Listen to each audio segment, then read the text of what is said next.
She never thought a single night could destroy everything. One moment of weakness. One stranger. One decision that would unravel her entire life and lead her halfway across the world to the last person she ever expected to see again. But here's the thing about secrets. They always find you. And when they do, they bring consequences you never saw coming. If you're ready for a story about forbidden love, dangerous secrets, and a mafia king who doesn't take no for an answer, then stay with me because this one will leave you speechless. Hit that subscribe button right now because you won't want to miss what happens next. Naomi's hands trembled as she stared at the 2 pink lines on the pregnancy test. This couldn't be happening. Not now. Not like this. Her bachelorette party was in 3 weeks. The wedding invitations had already been sent. Her entire family was flying in from across the country. She sat on the cold bathroom floor of her Los Angeles apartment, her phone buzzing with messages from her fiancé, Marcus, about seating arrangements and cake flavors. Each notification felt like a knife twisting deeper into her chest. 6 weeks ago, she'd made the biggest mistake of her life. The rehearsal dinner had gone badly. Marcus's mother had made another comment about Naomi's career as a teacher, suggesting she should quit once they were married to focus on being a proper wife. Marcus had said nothing. He never did. That night, drowning in champagne and frustration at an upscale bar in downtown LA, she'd met him. The stranger. Tall, devastatingly handsome, with sharp features and eyes so dark they seemed to see straight through her. His accent was subtle but unmistakable, Korean, polished by years of international business. "You look like someone trying to forget something," he'd said, sliding into the seat beside her. "What makes you think that?" she'd asked, not looking at him. "Because I am too." There was something magnetic about him. Dangerous. The way he carried himself, the expensive watch, the slight bulge under his jacket that suggested he wasn't just any businessman. But that night, Naomi hadn't cared about red flags. She'd cared about feeling alive for the first time in months. They'd talked for hours. He never gave his full name, just Jihyun. She never mentioned Marcus or the wedding. It was like existing in a bubble where consequences didn't exist. The chemistry between them had been undeniable. Electric. When his hand brushed hers reaching for his drink, the air shifted. When he leaned in close, his voice dropping low, her breath caught. "Come with me," he'd whispered. She should have said no. Should have gone home. Should have remembered the life waiting for her. Instead, she'd followed him to his hotel. The penthouse suite. Floor-to-ceiling windows overlooking the glittering city. And for one night, she'd let herself forget everything. His touch had been confident, commanding. The way he'd looked at her like she was the only thing in the world that mattered. His lips on her neck, her collarbone, traveling lower. The way he'd whispered in Korean, words she didn't understand but felt in her bones. When morning came, he was gone. No note. No number. Just the memory of the most intense night of her life and the faint smell of his cologne on the pillow. Now, 6 weeks later, she was pregnant with a stranger's baby. The next 2 weeks were a nightmare. She tried to hide it, tried to pretend everything was fine. But Marcus noticed she wasn't drinking at dinner. Noticed she looked pale. His mother insisted she see a doctor. The truth came out in the worst possible way. Marcus's family doctor, a family friend, casually mentioned during a pre-wedding checkup that she was pregnant. Marcus had been in the room. So had his mother. "Well, this is wonderful news," his mother had said, her voice tight. "A bit earlier than planned, but when exactly did this happen?" Marcus interrupted, his face pale. "We haven't. Not in almost 3 months." The silence that followed was deafening. Naomi tried to explain, tried to apologize. But Marcus's mother was already on her phone, calling Naomi's parents, calling the wedding planner, calling everyone who mattered in their social circle. Within 24 hours, the wedding was canceled.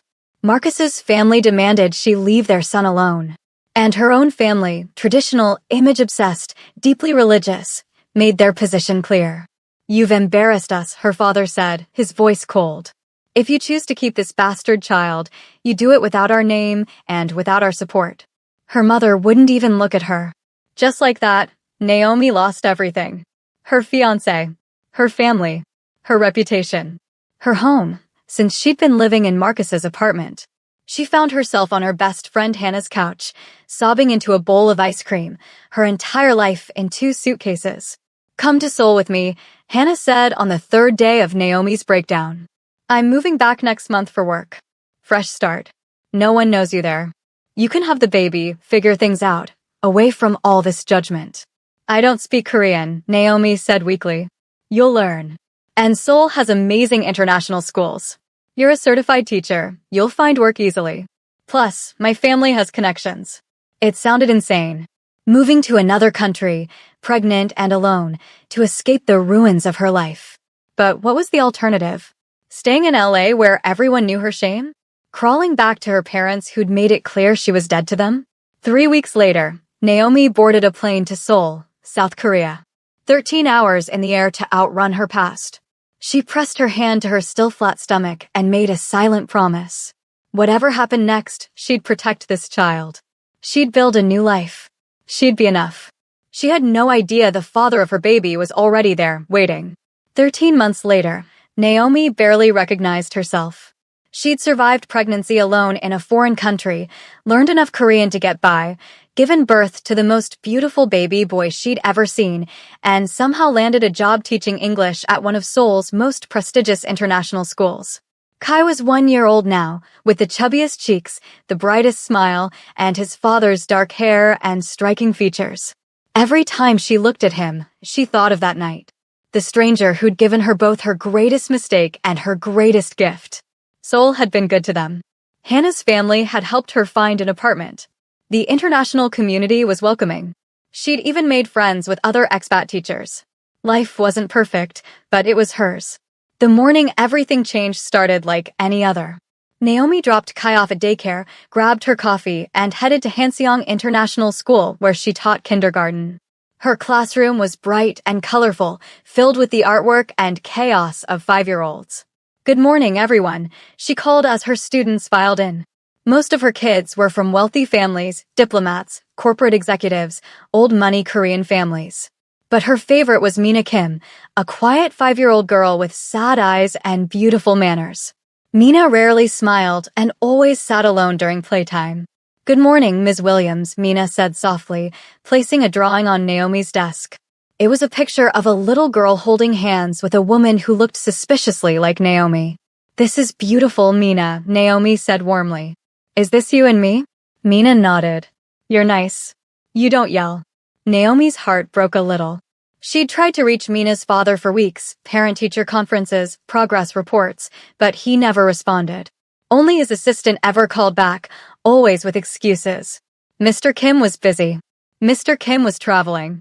Mr. Kim sent his apologies. That afternoon, Naomi's principal stopped by her classroom. "Ms. Williams, I need you to stay late today. We finally got Mr. Kim to agree to a parent conference. He'll be here at 6. Finally. Naomi had concerns about Mina, not academic. The girl was brilliant, but social. She needed support, attention, love. At 6 p.m. sharp, Naomi sat in her classroom, Mina's file open on her desk. She heard footsteps in the hallway. Expensive shoes on tile. The door opened, and her entire world stopped. The man who walked through her classroom door was impossible to forget. Tall, commanding presence, sharp jawline, those same dark eyes that had haunted her dreams for over a year.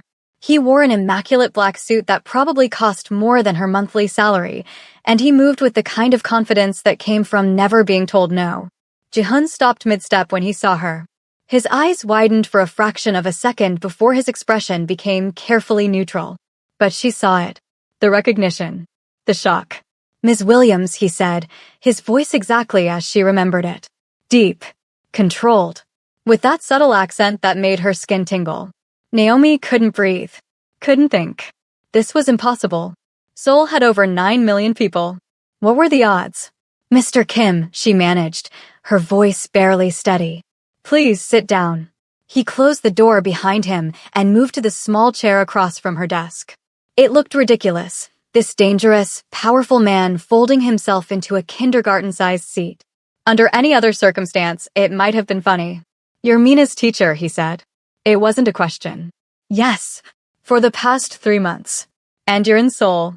Obviously." The silence stretched between them, thick with everything unsaid. That night in LA, the hotel room, the way he disappeared without a word. The baby he knew nothing about sleeping peacefully in daycare 3 blocks away. We should discuss Mina, Naomi said, forcing herself into professional mode. She opened the file with shaking hands. She's academically advanced. Reading above her age level, excellent with numbers. But I'm concerned about her social development. She doesn't interact with the other children. She sits alone during free play.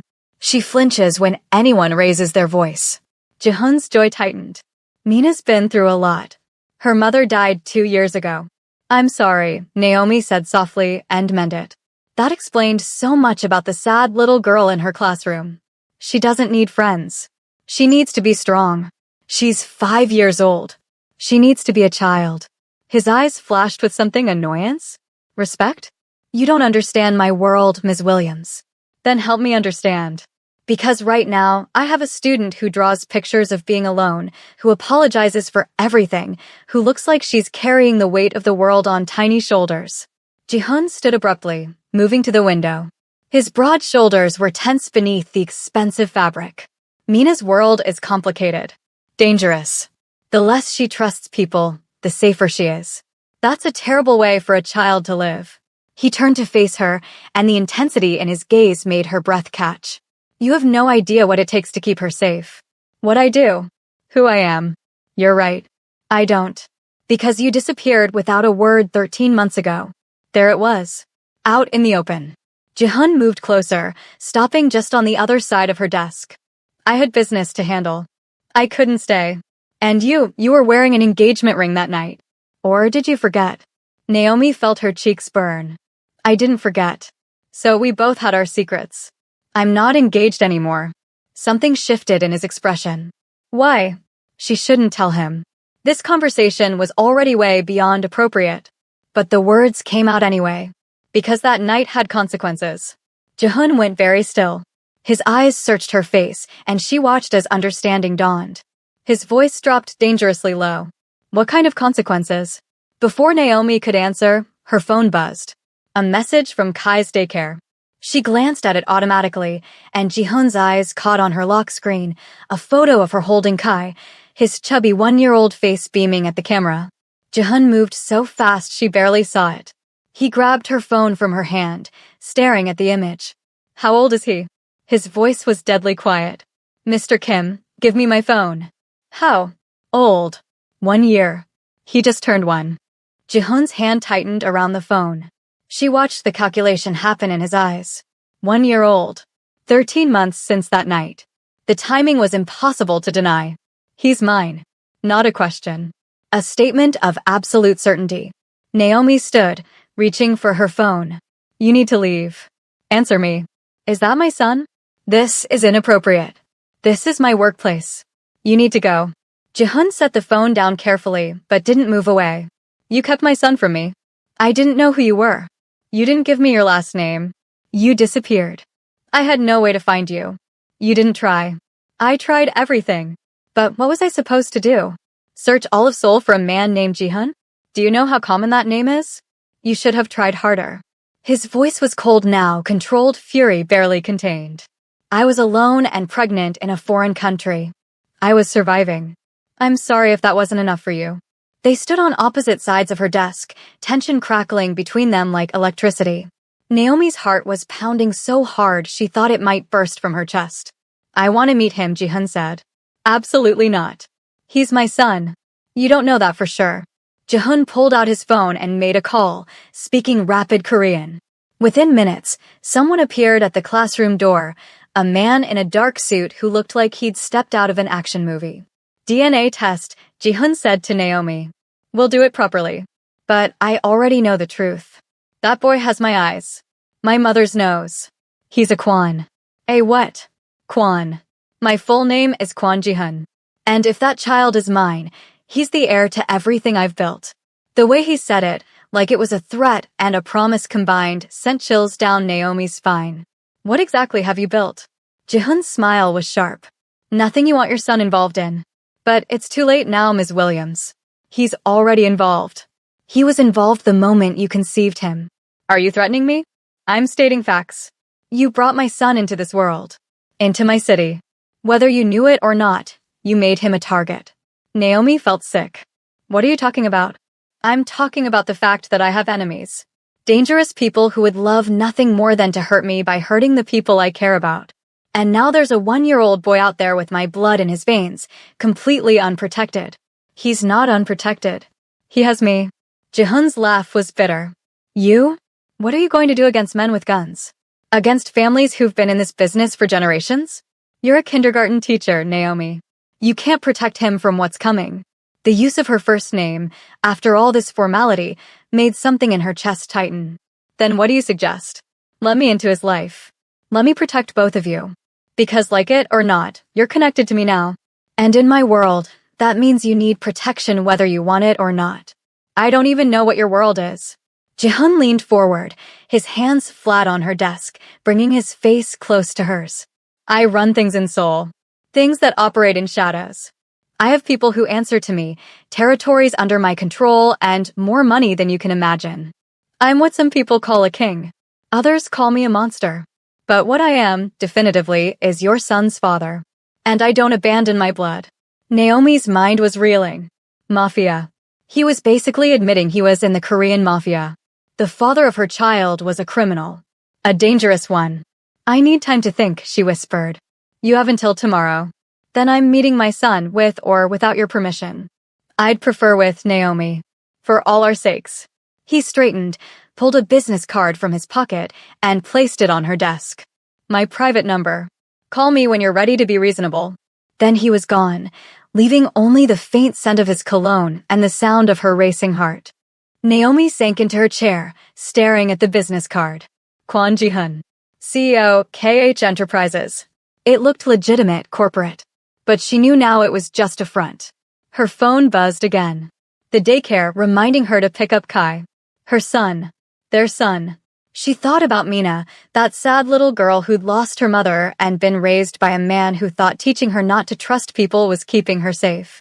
Was that what Jihoon would do to Kai? Turn him into something cold and hard? But then she remembered the fear in Jihoon's voice when he'd talked about enemies. About targets. What if he was right? What if just by existing in Seoul, just by being Jihoon's son, Kai was already in danger? If you're hooked on this story, drop a comment below telling me what you think Naomi should do. Should she let Jihoon into Kai's life? And don't forget to like this video. Naomi didn't sleep that night. She lay in her small apartment, Kai sleeping peacefully in his crib beside her bed, while her mind ran through every possible scenario, every fear, every what if. By morning, she'd made a decision. She called the number on the card. Jihoon answered on the first ring. I was wondering if you'd make me wait. We need to talk. Properly. Not at my school. Name the place. There's a park near Hanamdong. Tomorrow, 2 p.m. I'll bring Kai. The silence on the other end stretched long enough that she thought he might have hung up. Then, quietly, thank you. The next afternoon, Naomi pushed Kai's stroller through the park, her stomach in knots. She dressed Kai in his best outfit, a tiny navy sweater and jeans that made him look impossibly adorable. He babbled happily, pointing at birds and dogs, completely unaware that his entire world was about to change. She saw Jihoon before he saw her. He stood beneath a large oak tree, hands in his pockets, looking simultaneously out of place and completely in control. He wasn't alone. 2 men in dark suits stood at a discreet distance, clearly security. When Jihoon spotted them, his entire body went rigid. She watched as his eyes locked onto Kai, and something in his expression cracked. The cold, controlled mask slipped, revealing something raw underneath. She stopped the stroller a few feet away. Jihoon, this is Kai. Kai, this is... She hesitated. What was she supposed to say? This is your father? This is the stranger who got mommy pregnant? Jihoon knelt down, bringing himself to Kai's eye level. Her son looked at him with curious dark eyes, eyes that were unmistakably Jihoon's. Hello, Kai, Jihoon said softly in English, then repeated it in Korean. Kai tilted his head, studying this new person with the serious expression he got when encountering something unfamiliar. Then, inexplicably, he smiled and reached out his chubby hand. Naomi watched, her heart in her throat, as Jihoon carefully took Kai's tiny hand in his much larger one. The contrast was striking, this dangerous man being so impossibly gentle with a 1-year-old. He has your mother's nose, Ji-hun said quietly, and Naomi realized he was talking to her. And your smile. But everything else. He touched Kai's dark hair carefully. He's a Kwan. We should do that DNA test you mentioned, Naomi said, trying to keep her voice steady. Before we make any decisions. I don't need a test. But if it makes you feel better, we'll do it. Ji-hun stood, pulling out his phone. Within minutes, a woman in medical scrubs appeared. Apparently, she'd been waiting nearby. She was efficient and kind, taking a cheek swab from both Kai and Ji-hun while Naomi held her son. Results in 24 hours, the woman said before disappearing. Ji-hun looked at Naomi. Walk with me. They fell into step together, Naomi pushing the stroller while Ji-hun walked beside her, his security maintaining their distance. For a few minutes, neither spoke. Kai provided a running commentary in his babbling baby language, pointing at everything that caught his attention. He's very alert, Ji-hun observed. Curious. He gets into everything. Last week, he figured out how to open the cabinet locks.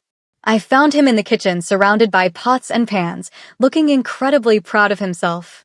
Ji-hun's lips twitched in what might have been the start of a smile. Mina was the same way. Too smart for her own good. How is she? Really? The almost smile faded. Lost. She was 3 when her mother died. Car accident. Wrong place, wrong time. She hasn't been the same since. I'm sorry, Naomi said, and meant it. It must be hard, raising her alone. I'm not doing a very good job of it, Ji-hun admitted, his voice rough. I don't know how to be soft. How to be what she needs. I know how to keep her safe, but that's not the same thing, is it? No, it's not. They reached a bench overlooking a small pond, and Naomi sat down, lifting Kai out of the stroller. He immediately tried to climb down, wanting to explore. Ji-hun sat beside her, and together they watched their son toddle unsteadily toward a group of ducks, Naomi hovering close behind. I want to be in his life, Ji-hun said. Properly. Not just visits and phone calls. I want him to know me, to know his sister. Your world is dangerous. You said so yourself. Which is exactly why he needs my protection. Naomi, whether I'm in his life or not, if the wrong people find out he exists, he's in danger. At least if he's with me, I can keep him safe. Safe like Mina? That scared little girl who doesn't know how to trust anyone. Ji-hun's jaw tightened. That's not fair. Isn't it? You just admitted you're failing her. Why would I let you do the same to Kai? He turned to face her fully, and the intensity in his eyes made her breath catch. Because you don't have a choice. I'm his father. And now that I know he exists, I'm not walking away. I couldn't even if I wanted to. So, what are you suggesting? Joint custody? Weekends at the mafia boss's mansion.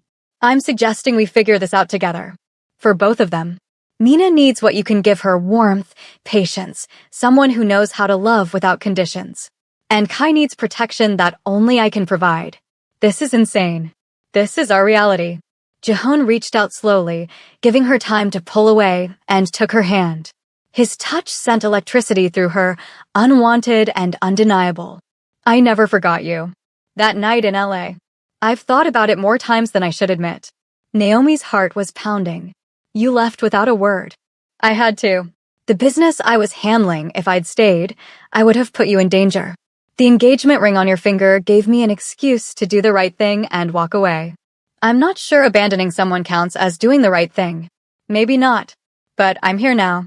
And I'm not going anywhere. Kai chose that moment to fall, landing on his bottom with a surprised expression. Before Naomi could move, Ji-hun was up, scooping their son into his arms with surprising ease. He murmured, "You're okay."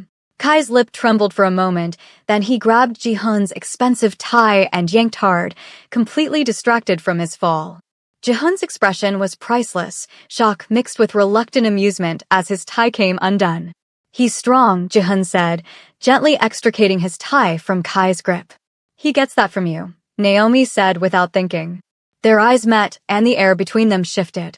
That same chemistry from LA, the pull that had led to Kai in the first place, was still there. Stronger, maybe, complicated by everything between them now.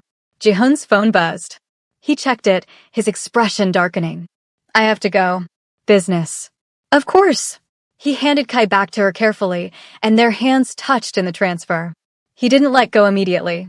Have dinner with me tomorrow night. You, me, Kai, and Mina. Let them meet. Let's see if we can make this work. Jihoon, please. That single word, raw and honest, broke through her defenses. Okay, dinner. But somewhere public. My home. It's safer. That's not public. Naomi, if we're going to do this, you need to understand something. Public means vulnerable. Public means risk. My home is a fortress. Our son, will be safest there. She wanted to argue, but the logic was sound. If even half of what he said about his world was true, being seen together in public could paint a target on all of them. Fine. You're home. But I'm telling my friend Hannah where I'll be. And if anything feels wrong, we're leaving. Fair enough. He pulled out his phone again.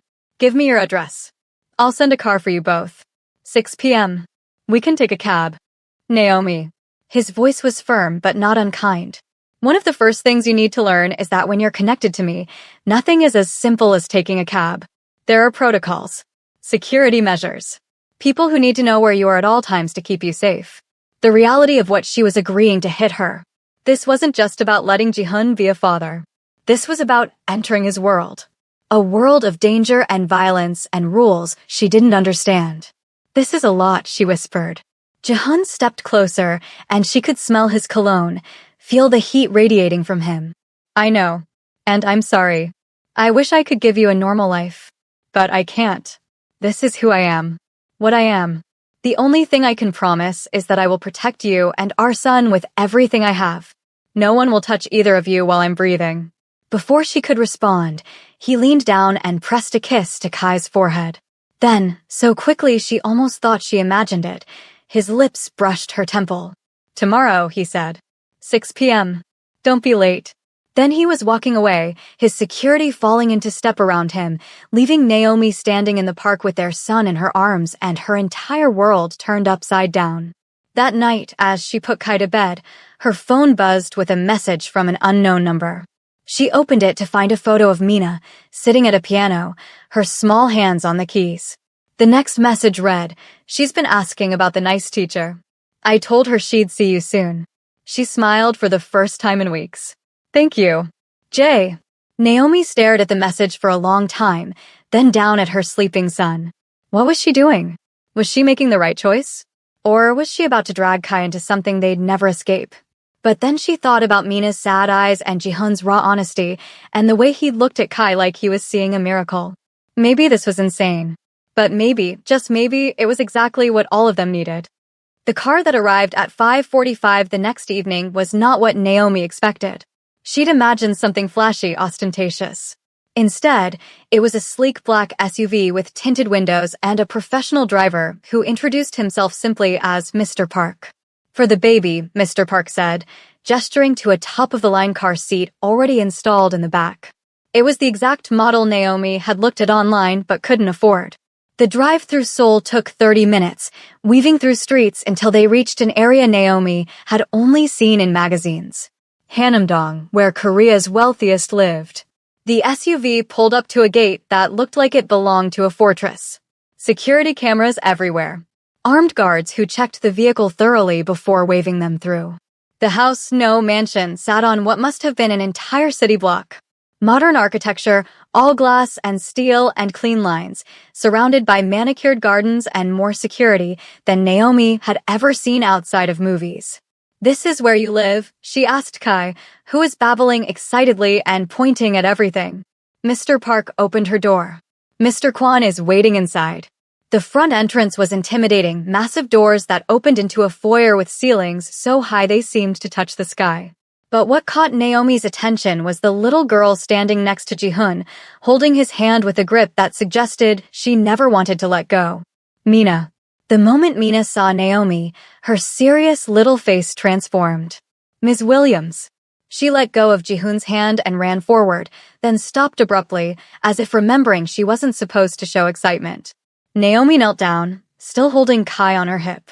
"Hi, Mina. It's so good to see you outside of school. Daddy said you were coming for dinner. Is this your baby? This is Kai. He's 1 year old. Can you say hi?" Mina stepped closer, peering at Kai with intense curiosity. Hi, Kai. I'm Mina. I'm 5, so I'm older than you. Kai reached out and grabbed Mina's finger, making her giggle, the first time Naomi had ever heard the sound from her student. Jihun watched the interaction with an expression Naomi couldn't quite read. When he finally looked at her, something warm flickered in his dark eyes. You came. I said I would. Come. Dinner's almost ready. He led them through the house, and Naomi tried not to gape at the artwork on the walls, the expensive furniture, the sheer space of it all. They ended up in a more intimate dining room, still luxurious, but somehow cozy, with a table set for 4 and a high chair waiting beside one of the seats. You have a high chair, Naomi said, surprised. I had it delivered this morning. And toys. And everything else the internet said a 1-year-old needs. Jihun looked almost embarrassed. I may have overordered. Despite everything, Naomi smiled. May have? Dinner was surprisingly normal. A woman introduced as Mrs. Choi, the housekeeper, brought out food, a mix of Korean dishes and American comfort food, clearly chosen with a non-Korean guest in mind. Mina sat next to Kai's high chair, carefully showing him her napkin and cup, taking her role as the older sibling very seriously. Kai needs to learn proper table manners, Mina declared solemnly. Daddy says manners are very important. Daddy's right, Naomi said, catching Jihun's eye. He looked pleased, but tried to hide it. Can I teach him Korean? Mina asked. He should know both languages. That's what Daddy says about me. Your English is perfect, Naomi observed. Mommy was American, Mina said matter-of-factly. She taught me before she died. Now I only speak Korean at home because Daddy says I need to remember where I come from. Jihun's expression tightened, and Naomi suddenly understood. He was keeping his daughter connected to her mother through language. It wasn't about control, it was about grief. After dinner, Mina took Kai to what she called the play area, a room filled with more toys than Naomi had ever seen in her life. They sat on the floor, Mina building block towers for Kai to knock down, both of them laughing. Jihun and Naomi stood in the doorway, watching. She's different with him, Jihun said quietly. Lighter. Children need other children. They need to play and laugh and just be kids. I've tried playdates. Other parents from her school. But Mina never connects with anyone. That's because she can feel the weight you carry, Naomi said gently. Children are intuitive. She knows your world is dangerous, even if she doesn't understand it. So she doesn't let anyone in, because she's learned that people leave or people hurt you. Jihun was silent for a long moment. Her mother didn't just die in an accident. She was killed. A message to me from a rival family. Naomi's blood ran cold. Oh God. Mina doesn't know the truth. She thinks it was just bad luck. But I know better. And yes, it's made me paranoid. Overprotective. But can you blame me? I lost the woman I loved because of what I do. I won't lose my daughter too. Is that why you're so insistent about protecting Kai? Because you couldn't protect her. He turned to look at her, and the pain in his eyes was raw. Yes. And because now that I know he exists, the same people who killed Mina's mother would see him as leverage. A weakness to exploit. I can't let that happen. So what do? Hide forever? Live in this fortress. We adapt. We're careful. And we present a united front. Jihun moved closer, his voice dropping. The DNA results came back this afternoon. Not that I needed them, but now it's official. Kai is mine. Which means, in my world, you and I need to figure out what we are to each other. We're co-parents. It's not that simple. If people know I have a son, they'll want to know about his mother. About our relationship. Are you a mistress? An ex-wife? A one-night stand I couldn't forget. Naomi felt heat rise to her cheeks. And what would you tell them? Jihun reached out, tucking a strand of her hair behind her ear. The gesture was intimate, familiar, and it sent shivers down her spine. I'd tell them the truth. That I met you in LA and spent one night memorizing every sound you made. That I've thought about you more than I should. That finding you here, with my son, feels like fate giving me a second chance I don't deserve. Jihun. I'm not asking you to love me, Naomi. I know I don't deserve that. But I am asking you to let me take care of you both. Let me give Kai everything he needs. Let me give you a life where you don't have to worry about money or safety or any of it. I don't need you to take care of me. I've been doing fine on my own. Have you? His voice was gentle but challenging. You're living in a one-bedroom apartment, working full-time while raising a baby alone in a foreign country. You're exhausted. I can see it in your eyes. She wanted to argue, but he was right. She was exhausted. The constant juggling of work and childcare, the financial stress, the loneliness of being so far from everything she'd known, it wore on her. What exactly are you proposing? She asked carefully. Move in here. You and Kai. There's more than enough space. Mina clearly adores him already. You'd have help with childcare, security, anything you need. And you could keep teaching if you want, or not. Your choice. That's insane. We barely know each other. We made a child together. That's pretty significant. That's biology, not a relationship. Jihun smiled, and it transformed his face. Then let's build a relationship. For them, if not for us. Kai and Mina deserve to grow up together. As siblings. As family. From the playroom, Mina's laughter rang out, followed by Kai's delighted squealing. Naomi looked at them, her son and his half-sister, playing like they'd known each other forever. I need time to think, she said. Take all the time you need. But while you're thinking, consider this. Jihun stepped even closer, close enough that she could feel the heat of him. That night in LA wasn't just a mistake for me. It was the best night I'd had in years. And seeing you now, with my son, teaching my daughter how to smile again, I don't think this is coincidence. I think this is something bigger. You don't believe in fate. I didn't. Until now. Before she could respond, Mina came running over. Ms. Williams, can Kai stay here tonight? We can have a sleepover. I'll share my toys and everything. Naomi smiled despite the chaos in her head. Not tonight, sweetie. Kai needs to sleep in his own bed. Mina's face fell. When can I see him again?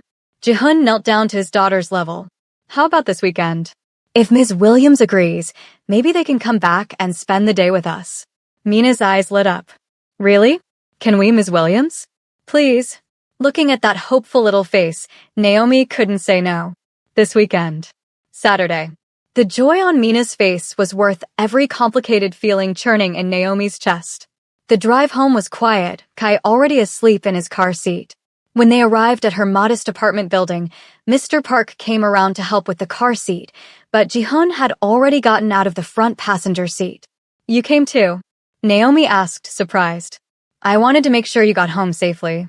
He carried the car seat and their sleeping son up the 3 flights of stairs to her apartment. When she unlocked the door, he followed her inside, his security waiting in the hallway. Her apartment suddenly felt impossibly small.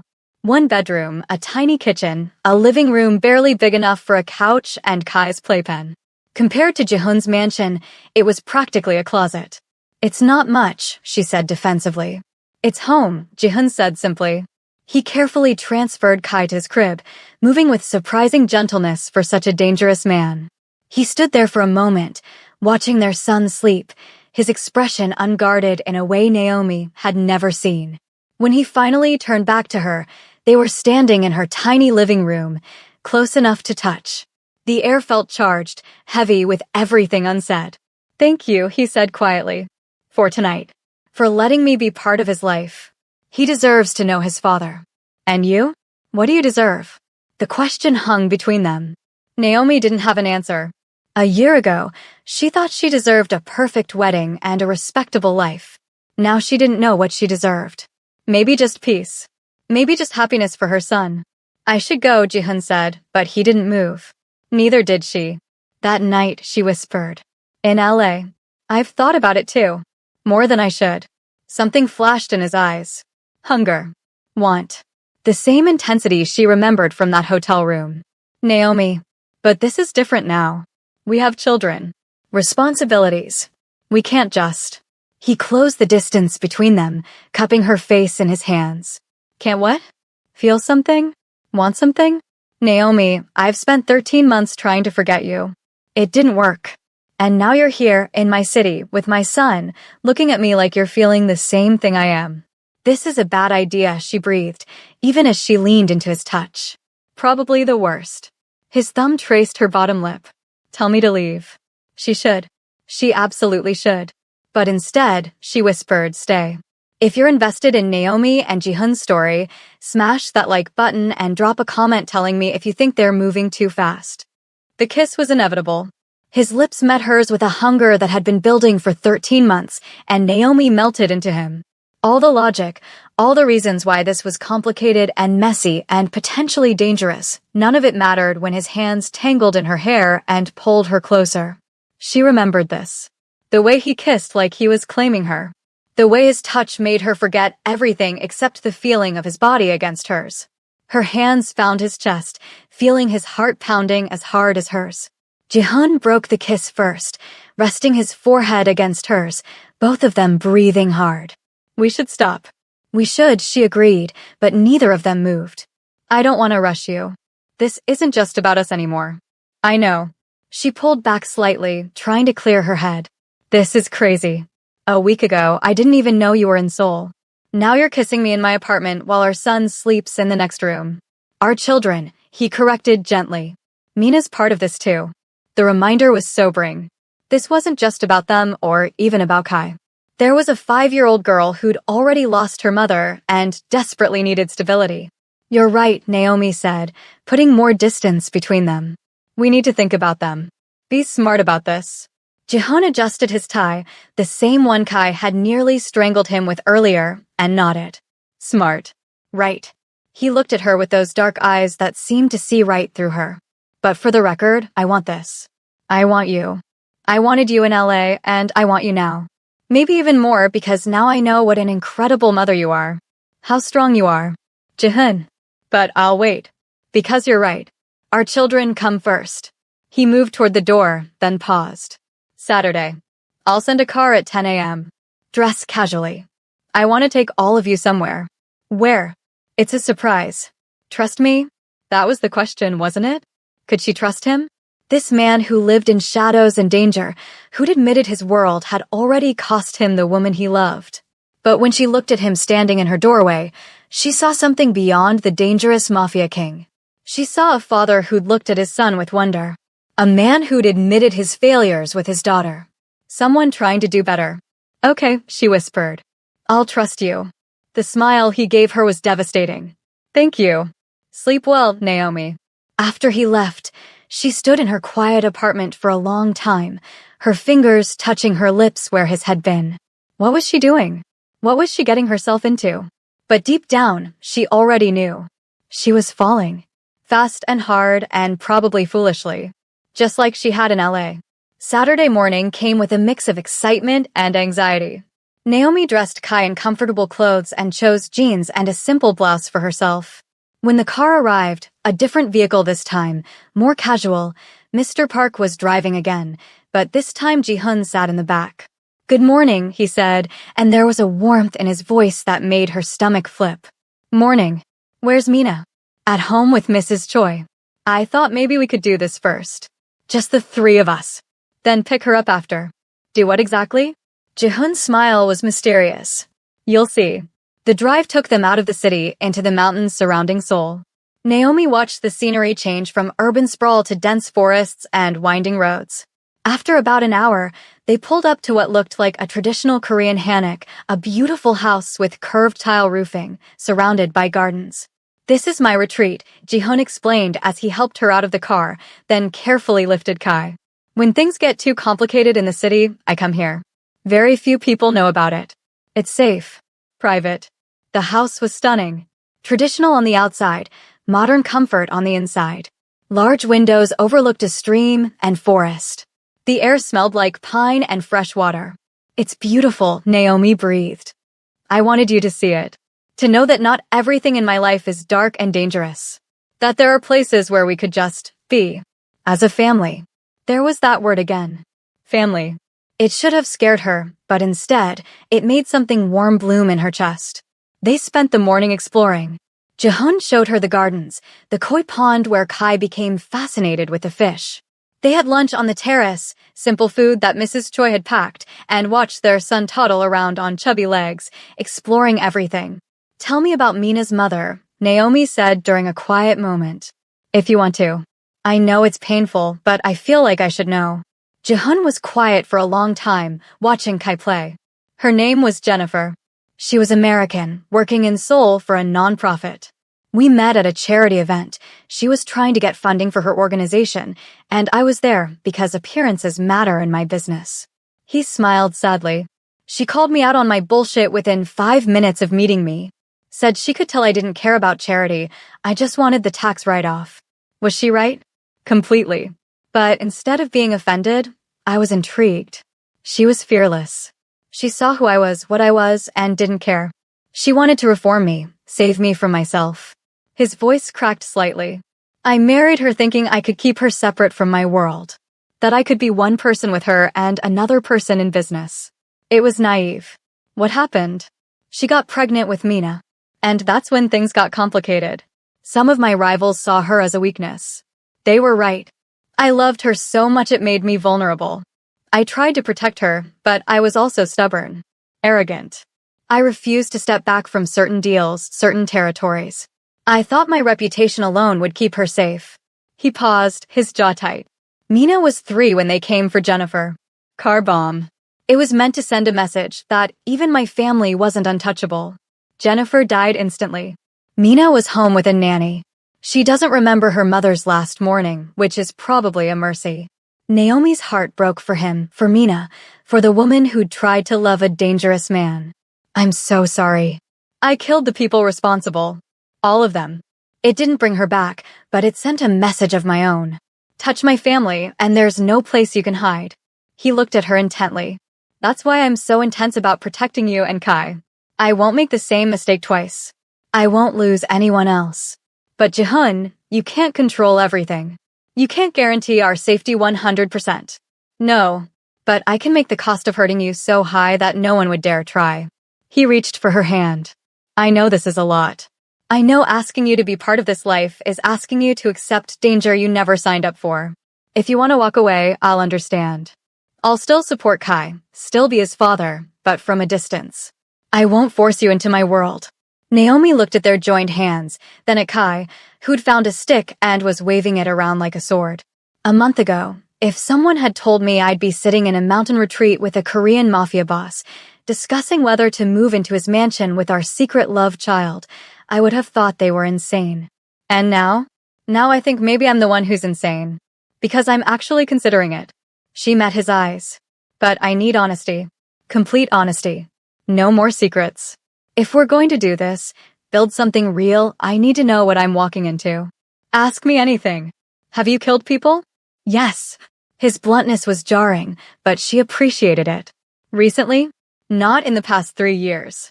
After Jennifer died, I restructured my operations. Less violence, more legitimate business. I still have enemies, and I still have to make hard choices sometimes, but I'm not the same man I was when I met her. Why the change? Because Mina was watching, growing up. And I realized that if I kept going the way I was, I'd either end up dead or in prison, and she'd be alone. So I've been slowly shifting everything. In 5 years, maybe 10, the Kwan family businesses will be mostly clean. But getting there requires navigating existing relationships, old alliances. It's complicated. Naomi processed this. What about enemies? Active threats. Always. That's the reality. But nothing immediate. Nothing specific to you or Kai. Yet, once people know about you, that changes. So staying hidden isn't really an option, not long term. Eventually, someone will connect the dots. Better to control the narrative than have it discovered. And what would that narrative be? Jihun squeezed her hand. That depends on you. What do you want us to be? It was the million-dollar question. What did she want? A week ago, she wanted stability and simplicity. Now, she wanted this complicated, dangerous man who looked at their son like he was the sun and moon. Who kissed her like she was precious. Who was honest about his darkness instead of hiding it. I don't know yet, she admitted. But I want to find out. Slowly. Carefully. I can do slow and careful. Can you? Because that kiss in my apartment didn't feel very careful. His smile was wicked. That was me being careful. If I wasn't being careful, I would have. Don't, she interrupted, feeling heat rise to her cheeks. Don't finish that sentence with our son 10 feet away. Jihun laughed, a real, genuine laugh that transformed his entire face. Kai looked up at the sound, grinning, and toddled over. Ji-hun scooped him up, tossing him gently in the air. Kai shrieked with delight. Watching them together, Naomi felt something settle in her chest. This was right. Complicated and scary and potentially dangerous, but right. Okay, she said. Okay, what? We'll move in. Trial basis. 1 month. If it's not working, if Kai seems unhappy or I can't handle it, we reassess. Ji-hun stopped mid-toss, Kai hanging in the air. You're serious? 1 month. And we take things slow. No rushing into anything beyond co-parenting. Define slow. We get to know each other. Build trust. Figure out if what we're feeling is real or just chemistry and circumstances. Ji-hun brought Kai down, holding him against his chest with one arm, and used his free hand to cup Naomi's face. It's real. But I'll prove it to you. However long it takes. Then he kissed her again, soft and sweet, with their son between them. It felt like a promise. Like the beginning of something that could either be wonderful or disastrous. Probably both. They picked up Mina on the way back to Seoul. The little girl's face lit up when she saw them, and her excitement about Kai coming to live with them was contagious. We can play every day, she exclaimed. And I can teach him Korean and how to use chopsticks and everything. That night, back in her apartment, Naomi started packing. It felt surreal, boxing up her modest life to move into a mansion with a man she barely knew but couldn't stop thinking about. Her phone buzzed. A message from Ji-hun.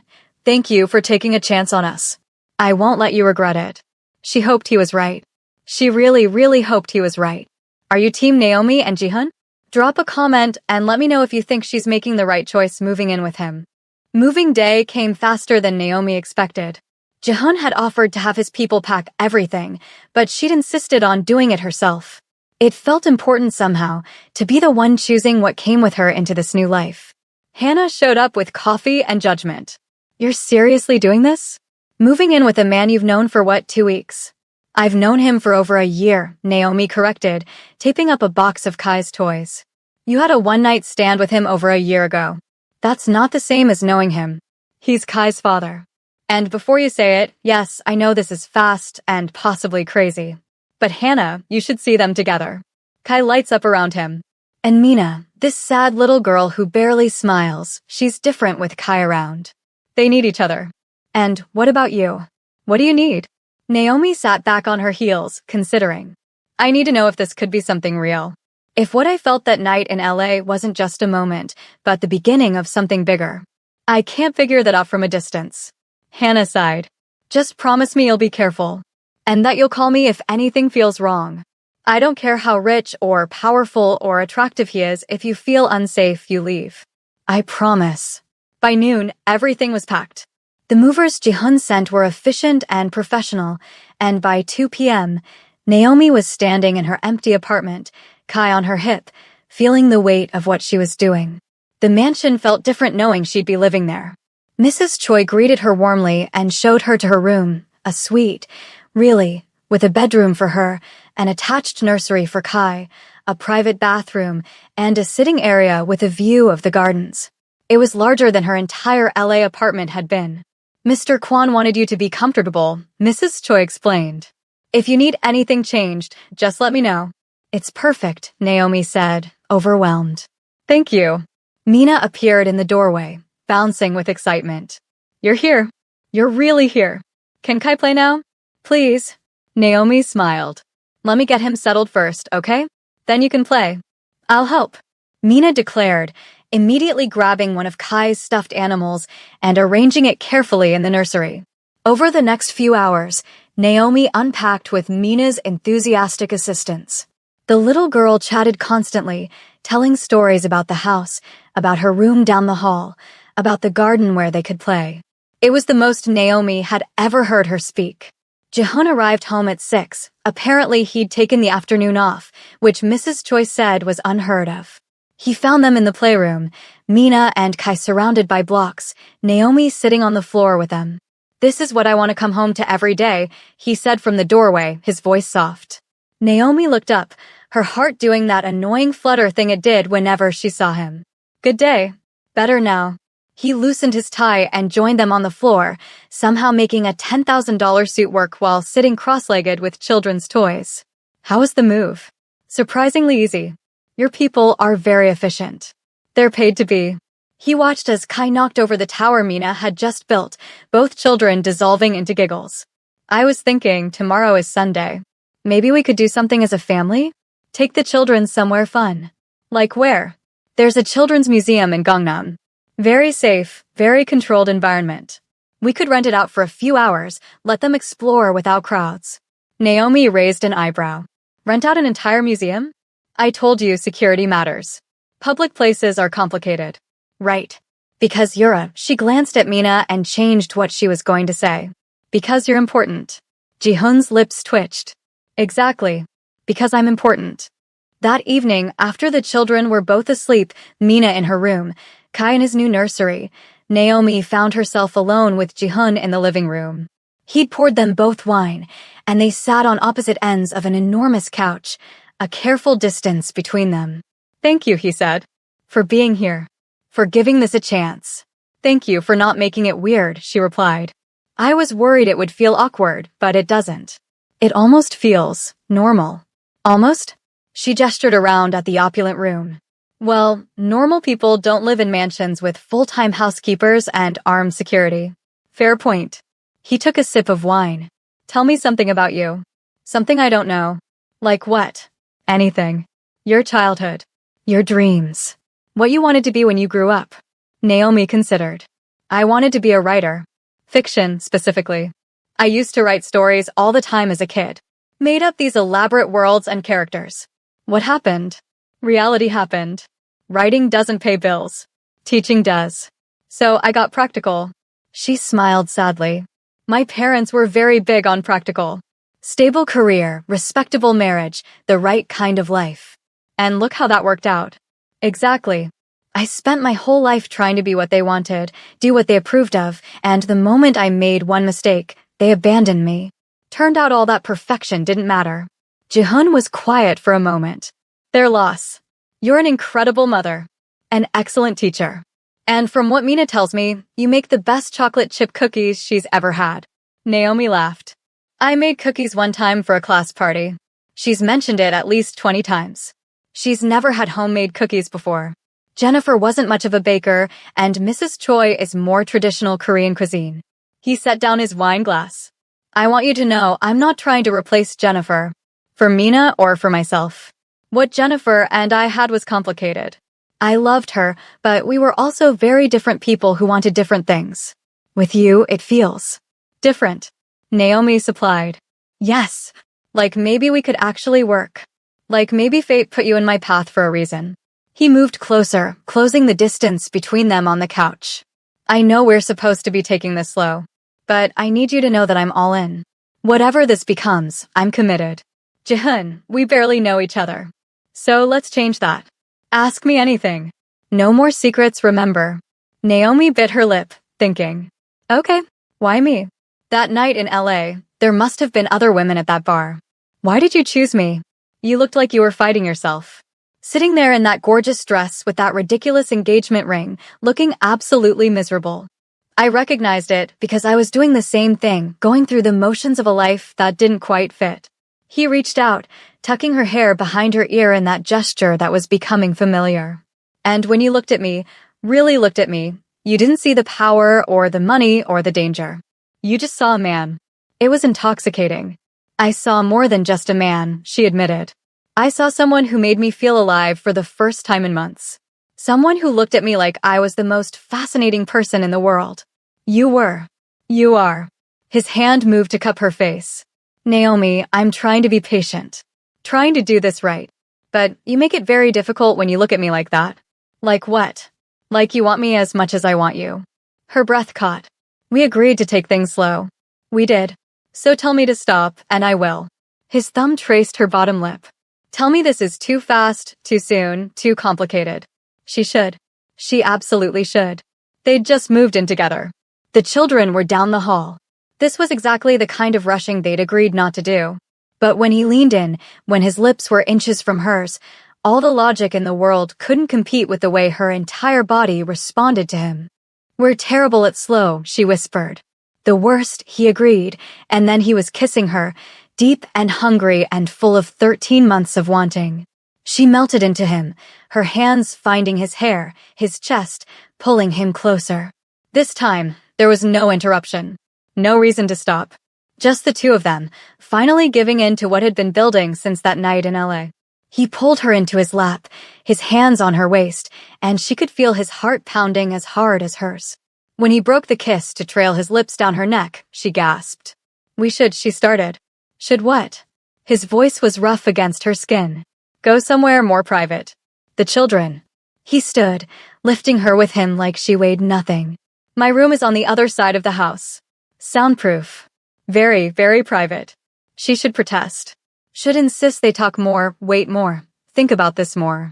But when he carried her down the hall, when he kicked his bedroom door closed behind them, when he laid her on his bed and looked at her like she was everything, she couldn't find a single reason to stop. Last chance, he murmured, hovering over her. Tell me to go, and I will. Instead, she pulled him down to her. Stay. What happened next was everything that night in LA had been and more. Slower in some ways, more intense in others. He took his time learning her all over again, and she discovered new things about him, the scar on his shoulder, the tattoo over his heart, the way he whispered her name like a prayer. When it was over, they lay tangled together in his enormous bed, both breathing hard, the city lights of Seoul glittering through the windows. So much for slow, Naomi said eventually. Ji-hun laughed, the sound rumbling through his chest where her head rested. We'll start being slow tomorrow. That's what we said last time. Then maybe slow isn't meant for us. Maybe we're the type of people who burn fast and bright. That sounds dangerous. Everything about us is dangerous. But I'm willing to risk it if you are. He turned to face her, his expression serious now. I'm falling for you, Naomi. Fast. Maybe I've been falling since LA and just didn't want to admit it. But now that I have you here, now that I've seen you with our son and my daughter, now that I know what this could be, I can't pretend it's just about the kids or just about attraction. It's more. Her heart raced. This was too much too fast. They should slow down, be rational, protect themselves. But looking into his eyes, feeling the warmth of his body against hers, she couldn't deny what she felt. I'm falling too, she whispered. And it terrifies me. Good. We'll be terrified together. He kissed her forehead. Stay here tonight. Sleep next to me. Let me wake up with you in my arms. What about Kai? He might wake up. The baby monitor is already connected to my phone. If he makes a sound, I'll hear it. Mrs. Choi is a light sleeper too. And your room is close enough that you can be there in 30 seconds if needed. She wanted to. God, she wanted to. When was the last time she'd slept next to someone? When was the last time she'd felt this safe, this wanted? Okay, she agreed. But just sleeping. Ji-hun's smile was knowing. Just sleeping. For now, they didn't just sleep. But eventually, wrapped in his arms, listening to his heartbeat, Naomi drifted off feeling more content than she had in over a year.